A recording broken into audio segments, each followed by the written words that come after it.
ask for referrals in real estate.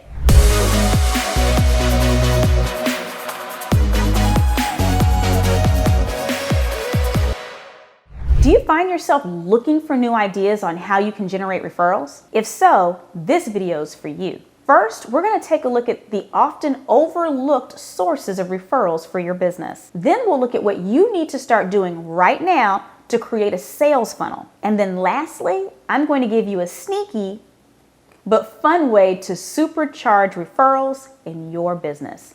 You ready to get started? Let's go. Why are we creating a video around referrals for real estate? Well, the truth of the matter is referrals are the meat and potatoes of your business. There is nothing better for a real estate agent than to have already existing happy clients telling more people about them. You've probably noticed that referrals are much easier to convert than people that you attract through other traditional means of marketing. The reason why is your existing clients have already sold them on you. They trust the person who referred you, so it's easy for them to trust you.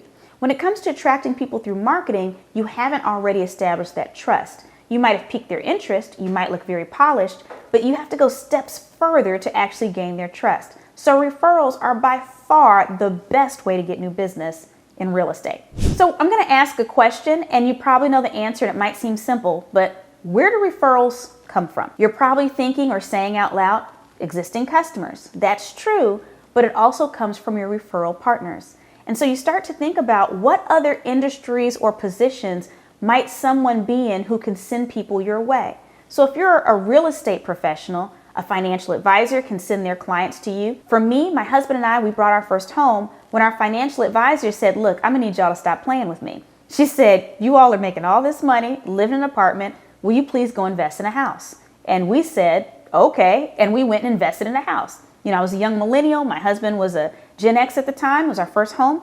We just listened to our financial advisor. So you should be connected to financial advisors and anyone else who you think has the potential to refer you. Bankers. Many of them have customers who have multiple accounts with them. They trust them a high level with their money. And so it makes sense that they would trust you as well.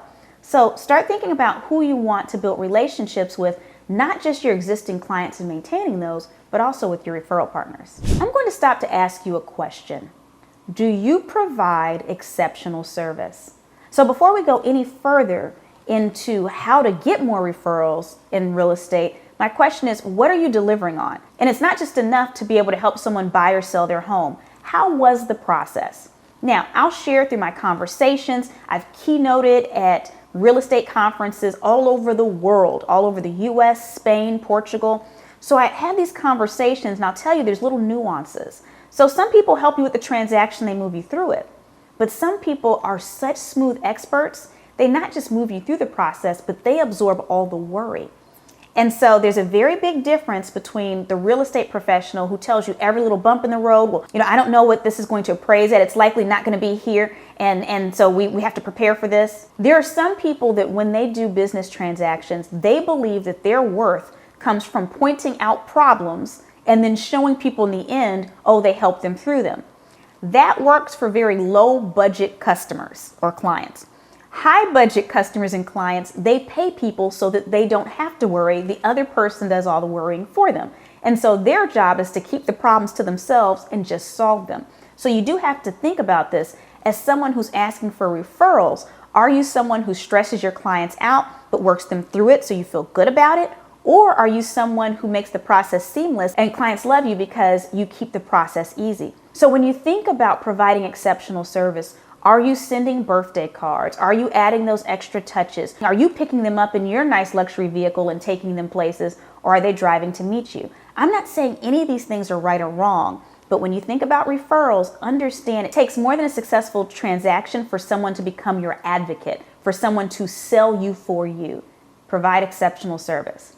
Now, we talk about exceptional. Hopefully, I'm going to pause for just a second. You feel like these videos are exceptional. If so, please refer me to other people. If you see some people that you know that would benefit from this content, please take a moment and share this channel with them. I'd really appreciate it. So when do you ask for a referral? There's many different times, but the best time is after you've had a successful transaction and when the client is just pouring love onto you saying, oh my gosh, you just made this so easy. I can't believe we're in our dream home, or I can't believe you helped us sell this horrible dump, oh my gosh, you took all this weight off my shoulders. I love you.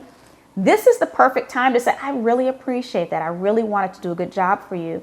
Is there anybody else you know that's struggling with this right now, that needs to offload a home, that would need my kind of specialized help? Or, I'm so glad you're happy with your new home. Do you have any friends right now that are also looking to move into the neighborhood or a similar home that they would benefit from this kind of service where you said that I handle everything? I'm happy to provide them with the same white glove service I offered you.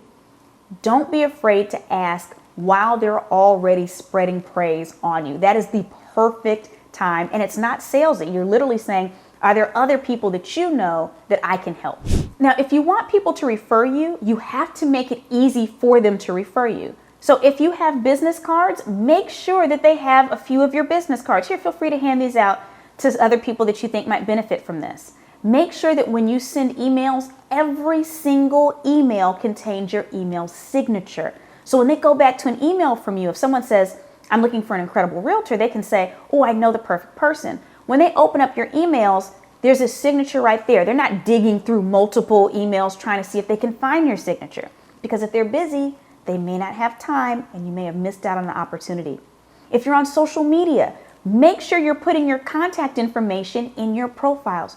You would be shocked with how often I see people operating on social media as professionals, and realtors specifically. They're posting all these listings and things, but there's nowhere to go to simply pick up the phone and give them a call. There's nowhere to go to simply send them a quick email. They shouldn't have to click through 3 additional websites to get to your contact information. Make it super easy. And you might want to consider being on social media if your target market is there. I'll give you an example. So I am a 3rd generation with the car insurance company that I use. The woman who I bought my insurance from originally had serviced my mother. Well, people come on social media all the time. You've seen this, and they say things like, oh, I'm looking for new car insurance. I hate my insurance. They're charging too much.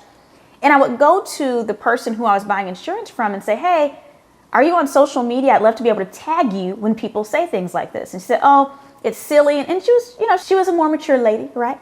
But she said, oh, this is silly. I don't get on any social media. I don't have time for that.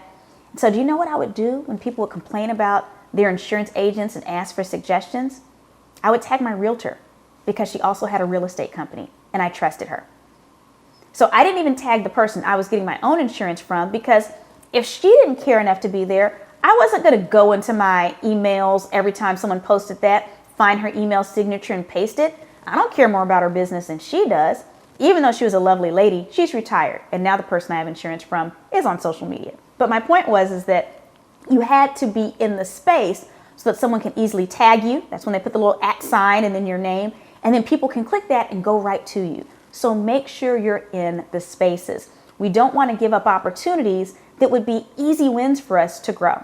Speaking of growth, if you're interested in growing your real estate business, it's because you're thinking about the future. You want a bright future. You're going to notice in the details of this particular video, in the description, you'll see a link to download the Future Ready Playbook.